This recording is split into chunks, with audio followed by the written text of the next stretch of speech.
Hi everyone, in this video we're going to talk about counting operations for non-recursive algorithms and solving summations. So the main takeaway, the basic idea here is if we can count the number of basic operations and we could put that number in terms of n, or the input size, then we found our order of growth. We've found how our function or how our algorithm is scaling, which is the order of growth. Okay, so how is it going to scale? So the steps here, so step 0 is to determine your input size. So the very first thing you want to determine what is the input size. Usually it's going to be n. 2 or 1. So determine your basic operation. So we talked a little bit about this already. So we'll do some more examples of how you might find your basic operation and kind of an intuitive sense of what the cost of your basic operation is. The second thing, third step, but step 2, is to create a summation to describe the number of times the basic operation is called. So most of the algorithms that we're going to look at has a for loop or a while loop, and most of the algorithms that you create are going to have a for loop or a while loop if you're doing it non-recursively. And from this, we can create nice summations, and then we can solve these summations. So there's lots of useful formulas that we'll go over of how we can convert summations into a closed form, and then we'll have a nice equation that only has n in it. Okay, so without further ado, we'll do some examples. So this algorithm, if you read through it, you can convince yourself that it finds the maximum element in an array, right? So it starts by just choosing the max element as the first element, and then it loops through the array, and if where it's at is greater than what it's already stored, then it's going to reset m. Okay, so it's finding the maximum element, and at the end it's going to return m. Okay, so intuitively this is, we can kind of see that this is going to be n maybe, because it's going to have to loop through n. So if we wanted to just kind of eyeball this and say, oh, this is going to be n, that's true, but we can actually find the exact closed form solution, which is what we will do, and things won't be as obvious as this all the time. So what's the input size? So the input size is, so we have an n-dimensional array, so this is going to be n, or the size of A. Okay? 2 or 1. I'm going to do that every time. What's basic operation? So the basic operation in this is going to be here, this if statement, this comparison. This is the thing that's going to happen every single time. This is not, the assignment is not going to happen every time. It's only going to happen if this if statement holds true. So this comparison is going to be the basic operation. Okay, so side note, what's the cost of this basic operation? So sometimes a basic operation could be another function call. And if it's a function call, then it may not just be, done in constant time. Now a comparison is done in constant time. So the cost of this is 1, right? But if the basic operation is some function that you're calling, and that in itself has a for loop in it, then your cost of your basic operation is going to be more. It might be n, it might be n squared. So you have to kind of take that into consideration. But here's 1. Okay, so number 2, set up the summation. So summation is going to be very straightforward to set up. So you're going to look at your bounds of your for loop. So this is going from I to n minus 1. So that is going to be the bounds of your summation. So this goes from I equals 1 to n minus 1. And so now we put in our cost, which we decided was 1. And that's it. So for this one, with one nested for loop, with one for loop, you're going to have 1 summation. With a nested for loop, you're going to have 2 with a triply nested for loop, 3, so on and so forth. And we'll do some examples of that in the next few slides. Okay. So now, well, I tried to set all these up beforehand, but obviously. So let's solve the equation. let's solve the summation. Okay, I don't know if I have this on the next one. I do, but of course I've messed that up. So a useful closed form solution in this instance is this guy here. It states from the summation from I equals L to U of 1. This closed form is U minus L plus 1. Okay, so we're going to use that. So we're going to say, okay, so U in this case is N minus 1 minus L, which is 1, plus 1. Okay? And then we're going to, wow, I got like double alerts everywhere. So now we're going to just solve this nice equation.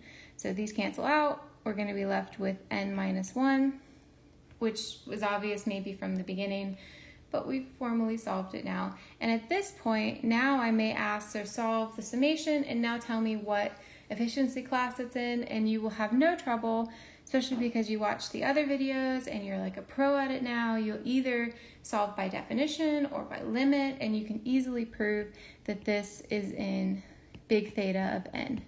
This can clearly be upper bounded by n, and it can clearly be lower bounded by n. So there you go.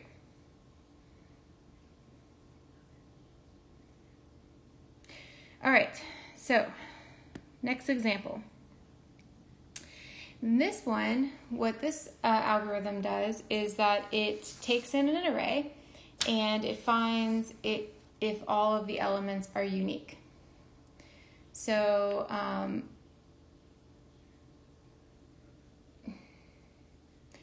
so it's going to return false if any two elements are equal to one another.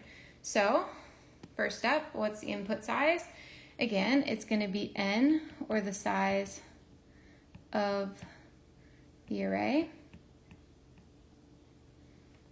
Okay. And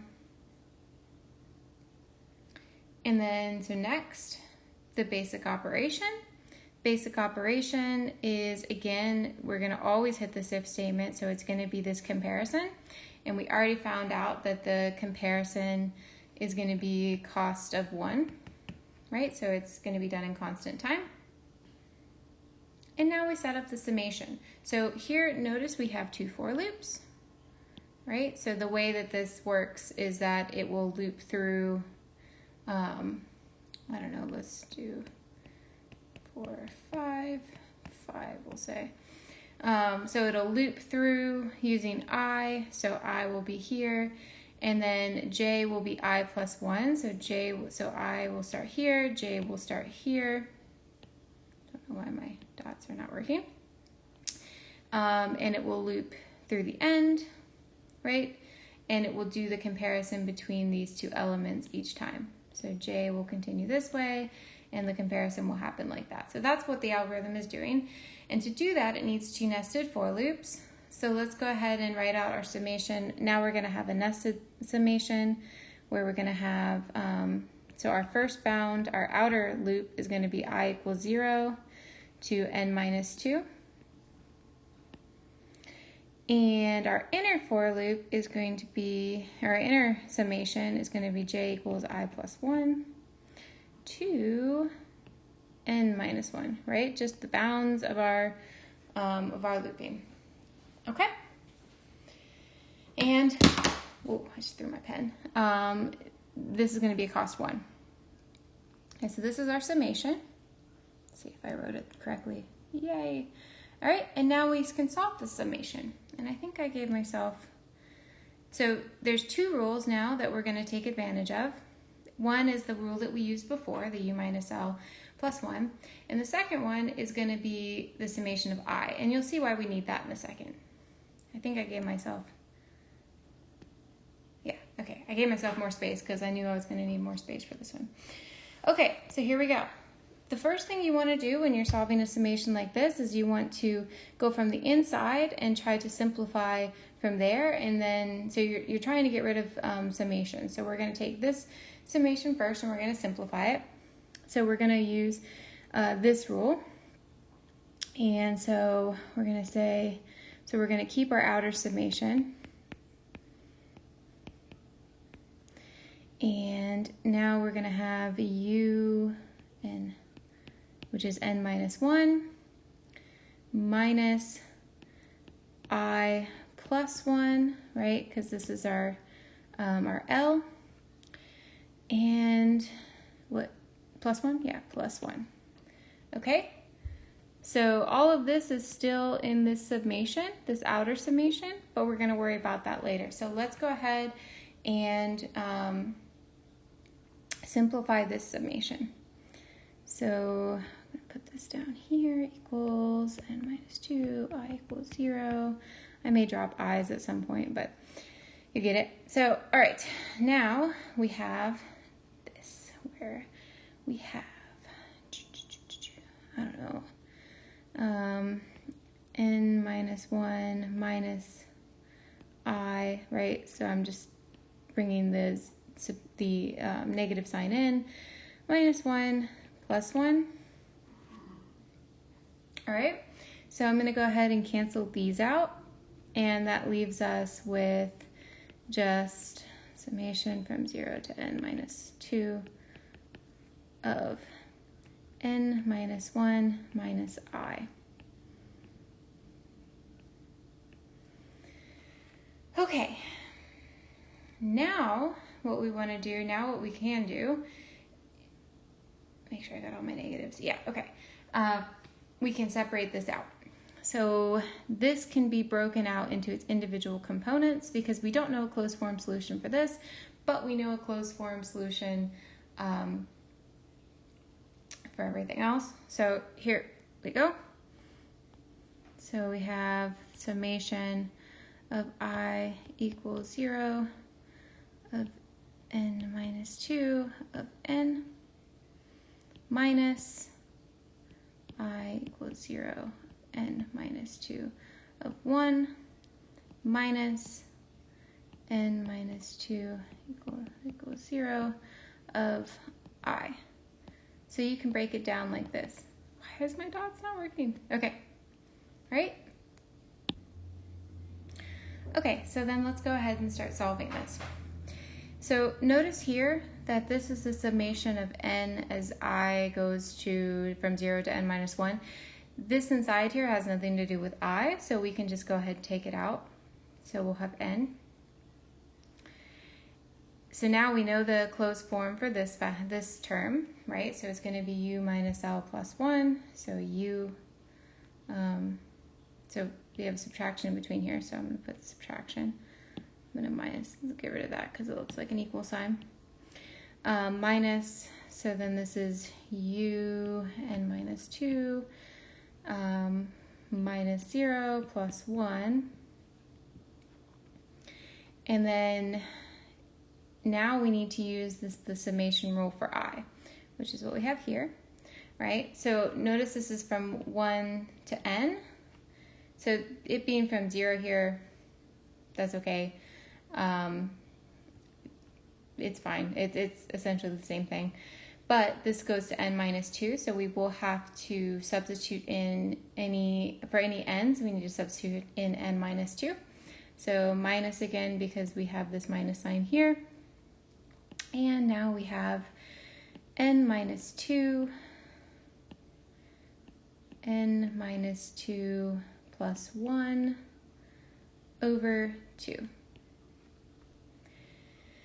Okay, so now if we simplify, here we go, we have equals n, what, minus n,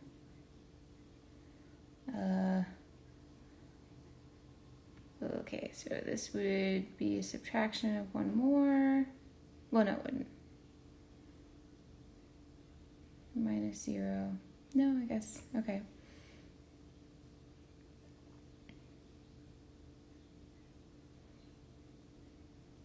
Yeah, so one more, so minus 1, right? Because I'm combining these, and then, but then this negative comes in, so this becomes a plus. I don't know. So this is where you'll have to check my little micro math.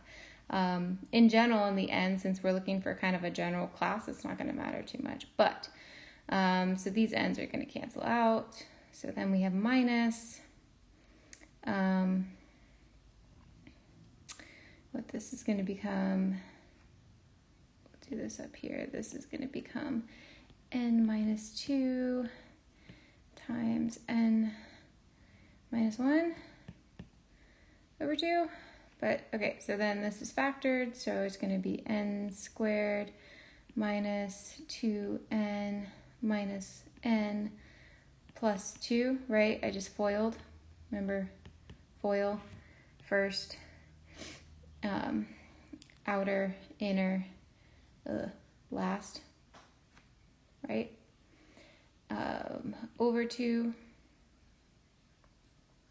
which, man, I gave myself more space, but then I ran out of space. So let's go ahead, duplicate the page, and I don't know, we will erase this part.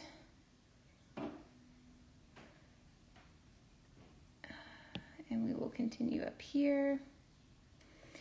Okay, so then this becomes 1 minus n squared minus 3n plus 2 over 2. Okay, so it becomes a big ugly thing. And at this point, if I were to ask you, so there's a couple questions I'd ask. One would be, so solve the summation, which I'm looking for the exact or very close to the exact answer. I'm not going to dock you too many points for little math errors. As long as you've gotten to this point and you start to kind of solve it, and I see you're on the right path and you make a minor error, I'm not going to fault you for that. But then from here I may ask, okay, so then what is the efficiency class? And you will be able to find that at least this is upper bounded by n squared. It may also maybe be n squared theta. But so I may ask you to do something like that. And you can directly do that by using the limit, right? So you take the function that you got and you, divide by n squared. You take the limit of that function divided by n squared, and you can see where it falls. Okay, so that would be the next step to find this part. All right, got a little ugly, but these kind of always do. The third example I wanted to go over because the last two have really been where you have these standard for loops that go from like 1 to n. Well, I guess the last one, the inner for loop started at like I plus 1. So that was a little bit of a variation. But you can also have these for loops where it goes to something other than n. And this I here,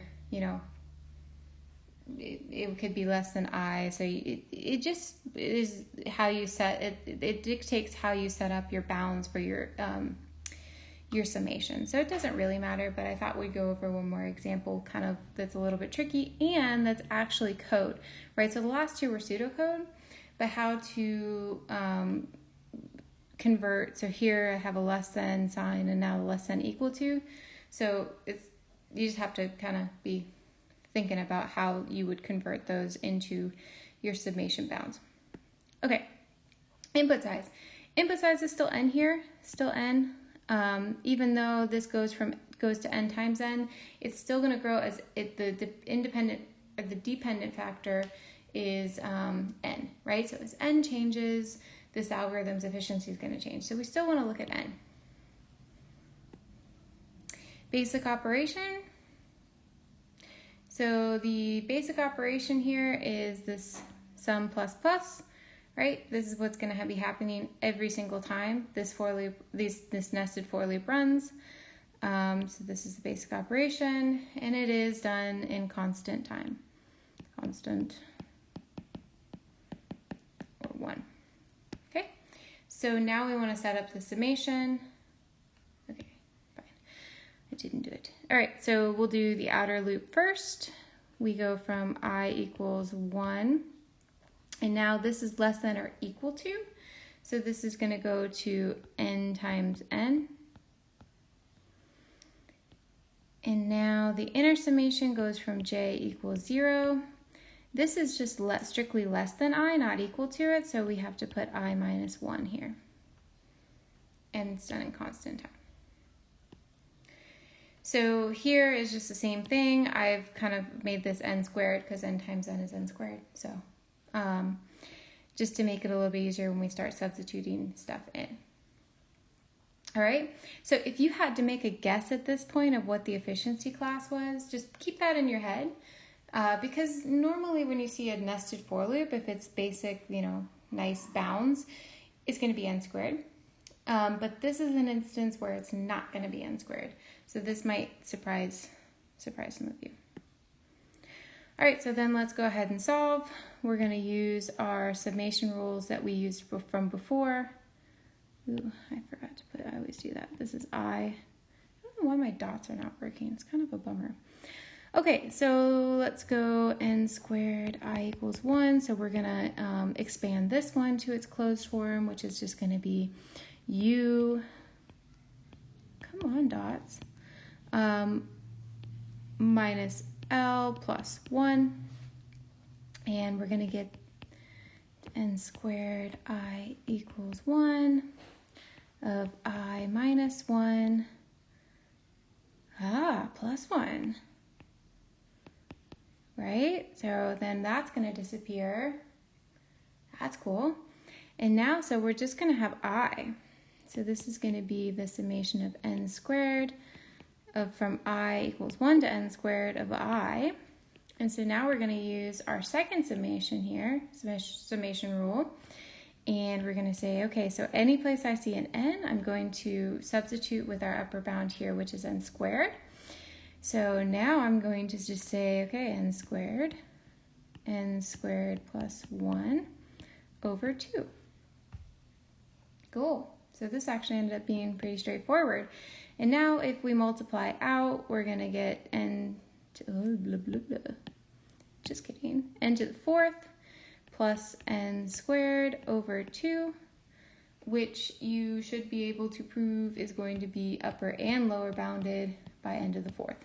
So this would be a good chance to kind of test your big O and theta and omega skills.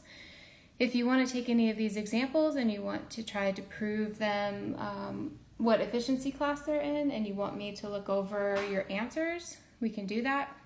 If I have time, maybe I'll go back and we'll do it for each one of these. If you guys need more help, I've only really had a couple people reach out and ask questions, so I'm taking that as you guys are all good.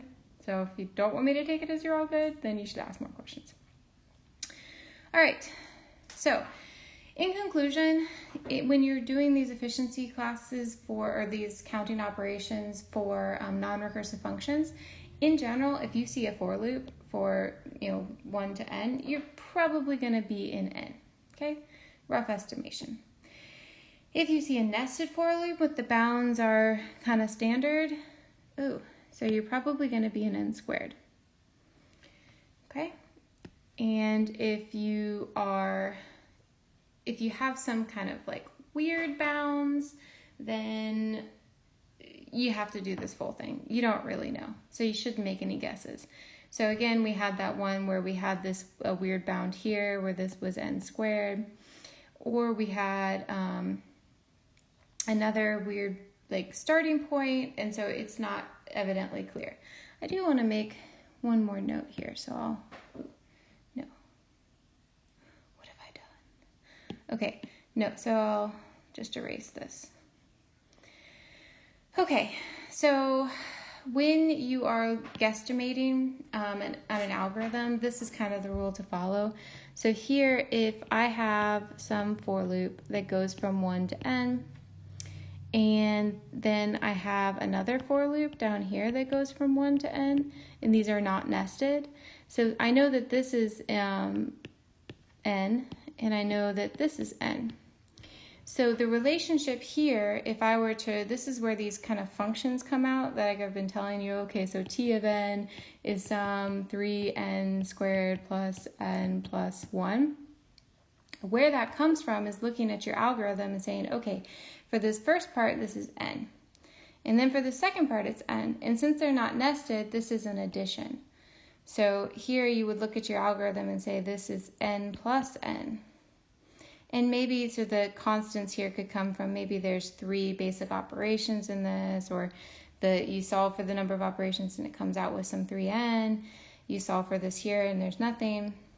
Okay, so duplicate this again. If instead this is a nested loop, so this is for I to n, and this is n, then this relationship is going to be times, and that's why this ends up being something like n squared. Okay, so you can hypothetically, you can look at your algorithm and you can say, all right, maybe I have another for loop down here. So now I know this portion is n squared. This portion is going to be n. So my total work function, I can start building it up, and this can be n squared plus n plus, I don't know, maybe there's like some constant work that you do at the end. So that's where these weird functions come up. It's not just like randomly pulling things out of a hat and saying, okay, solve for these random hypothetical never going to happen functions. They will happen. It just depends on what your algorithm looks like and if you can kind of convert it into something like this. All right, so with that, if you have any questions, please let me know. You'll have 2 more videos this week. You'll have one about recursion, and then you'll have one about master theorem. The one on Thursday is going to be very short. I don't think you even have any homework over it because it's so simple.